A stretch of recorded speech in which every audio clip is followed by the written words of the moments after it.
Welcome to Neural Nexus Podcast, where we explore the hottest topics shaping the world. Let's dive in. All right, welcome back, everybody. We're diving into some pretty interesting stuff today. We're talking about Elon Musk's salute, the one at Donald Trump's inauguration celebration. Oh, yeah.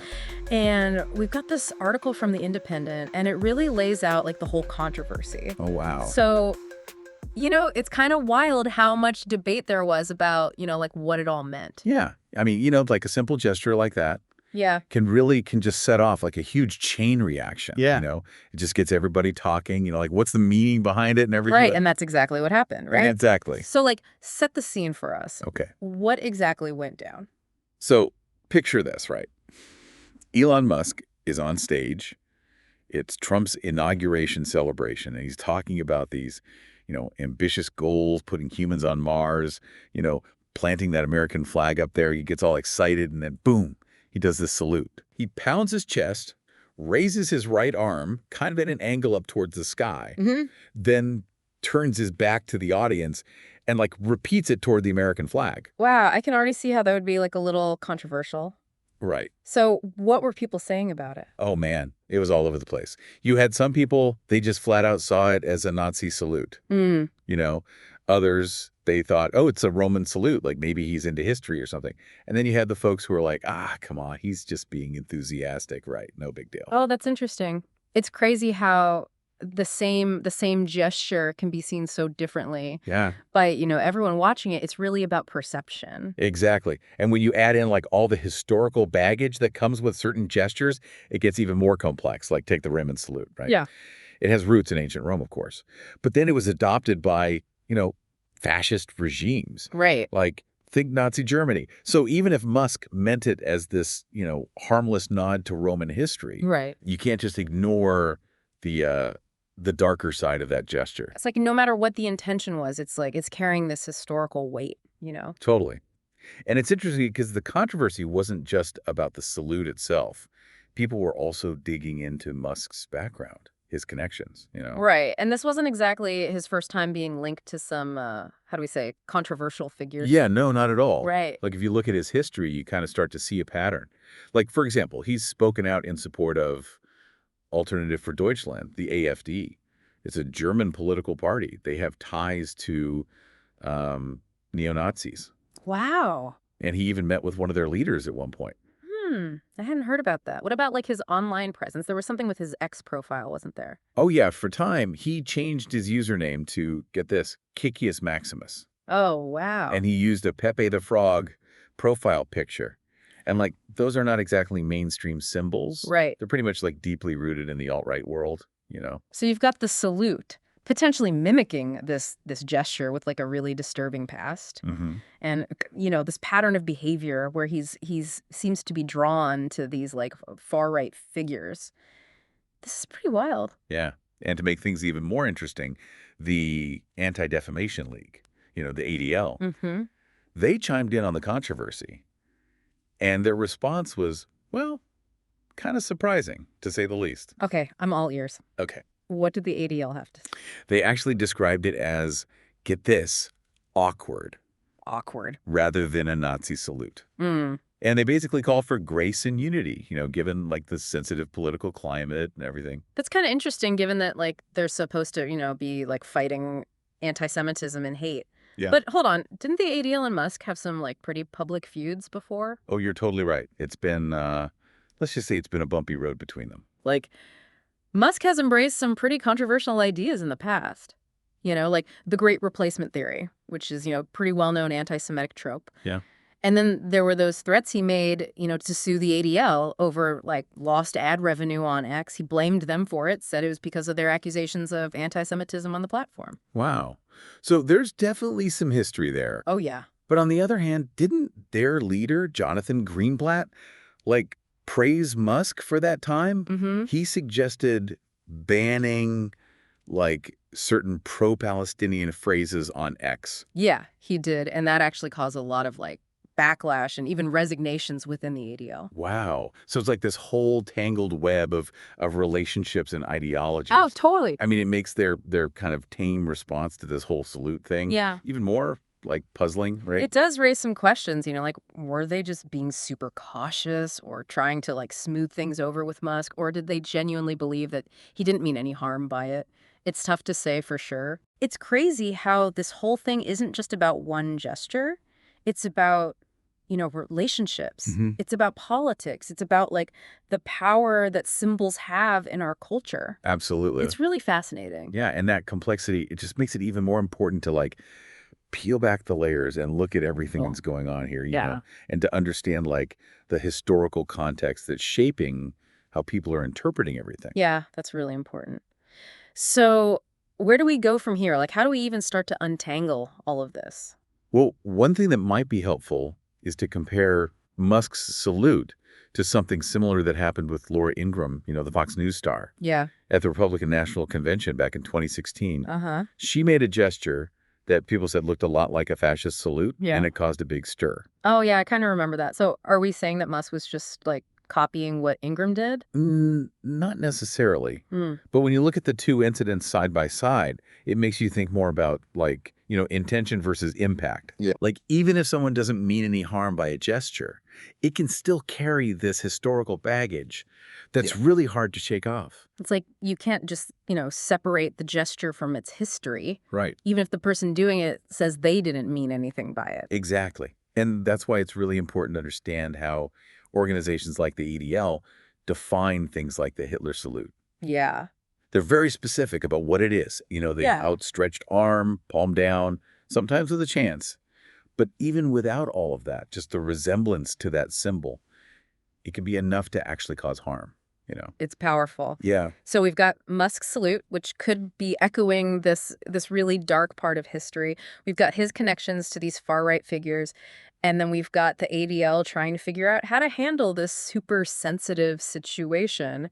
It's a lot to process. It is. What I find really interesting is how it's not just about Musk himself, right? Yeah. It's about this bigger question of, like, how do we interpret symbols? And what's our responsibility when we use them, especially in today's world? Exactly. And that's what makes this whole situation so thought-provoking. It forces us to ask, does the possibility of being misinterpreted, even if you didn't mean to cause harm, does that mean you shouldn't use certain gestures? Or does it all come down to context? It's a really good question. Yeah. And it's one that deserves a lot of careful thought.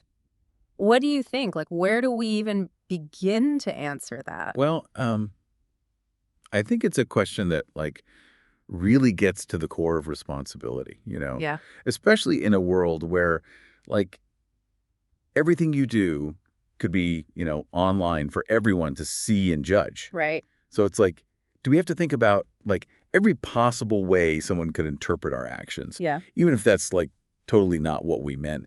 It's tough. It's like, yeah, you're walking this line. Yeah. Freedom of expression on the one hand, Right. but also being responsible, and realizing how your actions might affect other people, especially when you're dealing with, like, history-sensitive topics. Exactly. And that's what makes this whole Musk thing so interesting, I think. Right. It makes us think about these questions Yeah. that are, like, not easy to answer. Right. It's not about, saying Musk is, like, totally in the wrong. Yeah. But it's also not about dismissing people who were genuinely offended. It's about, like, acknowledging that it's complex. There's a lot of gray area here, and we need to have a nuanced conversation about it. Yeah, it's so easy to, like, jump to conclusions, right? Oh, totally. Especially nowadays, it's like, boom, judgment. Yeah. But maybe this whole situation is like a reminder to slow down, to think about things from different angles, Yeah. and realize there might not be one right answer. Yeah. I think that's a really valuable takeaway. Yeah. It's about understanding that symbols, they can be seen in so many different ways, Yeah. depending on the context, the person. Yeah. It's not always clear-cut. It's a good reminder that, we all come from different places. We have different baggage, different experiences. What might seem harmless to you could be really offensive to someone else. Exactly. And it just goes to show, you got to be mindful. Even the smallest actions can have these, like, unintended ripple effects. Right. It's not just about what you mean. It's about how it lands, how it's perceived. Right. So if we step back for a second, from this whole Musk thing, Yeah. what are some of the bigger, like, lessons here for, all of us, everyday people trying to navigate the world?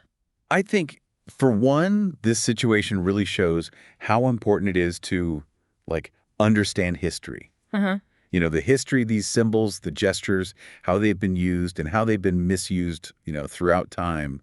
It's powerful to know that stuff. Yeah, and knowing that can help us avoid, accidentally causing harm or like spreading bad ideas, without even realizing it. It reminds me of that saying, history doesn't repeat itself, but it rhymes. Yeah, that's a good one. Yeah. And if you don't get that historical context, Yeah. it can lead to, like, so many misunderstandings, Right. misinterpretations, even like real harm, Yeah, for sure. So, yeah, history is important. It's like we can't really understand the present without knowing, what came before. Exactly. What else? What else comes to mind? Another really important thing is, like, critical thinking. Mm-hmm. You can't just believe everything you see and hear, like, Right. especially online, Yeah, especially online. where information and misinformation, it just spreads so fast. You got to be willing to question things, analyze, really dig deeper. Yeah, be like a savvy news consumer. Exactly. Always asking yourself, like, who's saying this? Yeah. Why are they saying it? What's their agenda, right? Right. It's about, like, being media literate, Yeah. understanding, like, how information gets made, Yeah. How it's packaged, how it's spread around, Right. and recognizing that everyone, has their own angle, their own bias. Nobody's completely objective. So understanding those perspectives, that's huge when you're trying to figure out, a complicated issue. Yeah, it's like we're all looking through our own little, lenses shaped by like everything we've been through, everything we believe in, Yeah. and just realizing that. Right. It's like such a big step towards having, productive conversations. Oh, absolutely. And speaking of conversations, Yes. another key takeaway is, like, the importance of dialogue. Oh, yeah. We have to be willing to have those tough conversations, even when they're uncomfortable, Yeah. because that's how we learn. That's how we grow. It's so much easier to just stay in our little bubbles, right? Yeah. Surrounded by people who agree with us all the time. But it's so important to, like, step outside of that, be open to hearing other viewpoints. Yeah. Even if we don't like them, even if we disagree. There's so much value in that. Yeah. You're right. It's about being willing to change your mind, Yeah. When someone presents you with new information, a different way of looking at things, you got to be open to that. It's about recognizing that your own perspective, it's just one piece of the puzzle, Yeah. And that puzzle is like always changing. Yeah. We're always getting new pieces and it's like we're constantly learning. Exactly. And it's not just about knowing the facts. It's about understanding the context, the nuances, the different ways of looking at those facts. It's about seeing the bigger picture, understanding that things are rarely black and white. Yeah. I love that. Embracing the gray areas. Yeah. The messiness of it all. Because, isn't that where the most interesting conversations happen? Really? Where we really, grow and learn. I think so, yeah. It's in those moments of, like, uncertainty where you're questioning things, where you're wrestling with these, like, difficult ideas. Right. That's where you really expand your understanding of yourself and the world. So as we're kind of wrapping up this deep dive into this Musk thing, I have to admit, I'm left feeling kind of uneasy, Yeah. It's like I don't have all the answers. And maybe there aren't any easy answers. And that's okay. Mm. That's a good thing, actually. Yeah. If we're always so sure, so confident that we're right, Yeah. then we stop learning, we stop growing. Right. So maybe it's not about finding the right answer. Maybe it's about asking the right questions. Yeah, I like that. And being okay with, not knowing, Yeah. with the uncertainty of it all, and with the, just the complexity. The gray areas. Yeah, the gray areas. Yeah, it's Yeah. like we've got all these pieces of the puzzle, but we don't know how they go together. Yeah. And maybe there isn't like a right way to put it all together. That's a great way to put it. And that's what makes this whole thing so, like, fascinating. Yeah. It's not like a simple problem with a simple answer. It's got so many layers, history, politics. Right.